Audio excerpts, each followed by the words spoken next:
Naomi scrubbed her white skin badly with an iron sponge because she was the only albino in her village.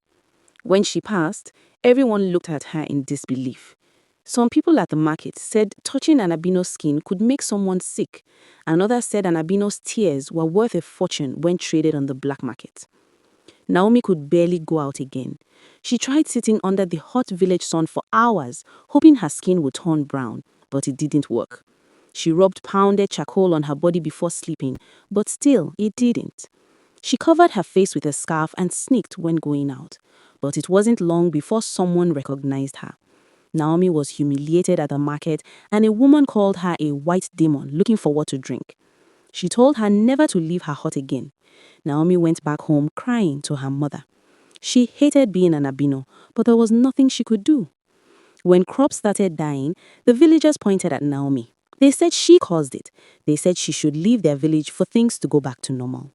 And that was when the old Obara statue at the village square started crying blood.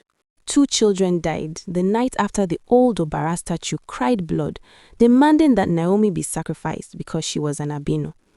The chief priest said the gods were angry with them. He said Naomi was a taboo, and she must be used to cleanse the land.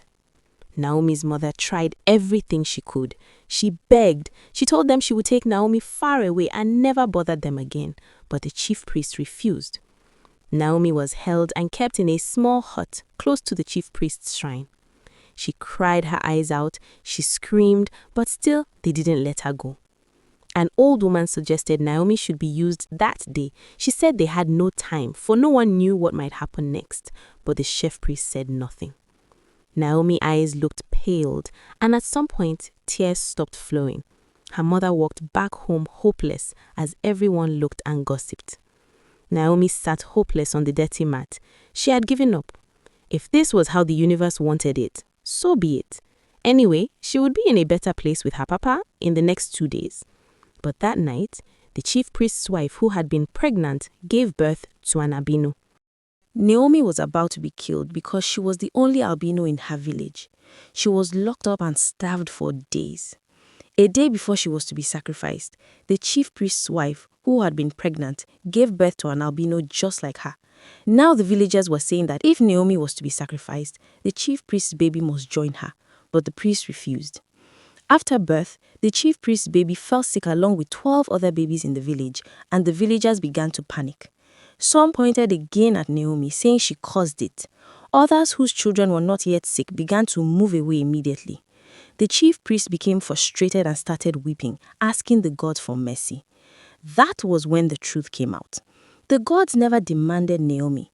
The statue only started crying because it saw how the villagers treated Naomi. The chief priest manipulated the situation because he had no answer to what was happening. Naomi was set free and her mother immediately took her away to another community. The villagers never apologized and the chief priest never said he was sorry for lying, but Naomi was safe in a much better world, and the chief priest's baby died as a lesson to him and the entire village.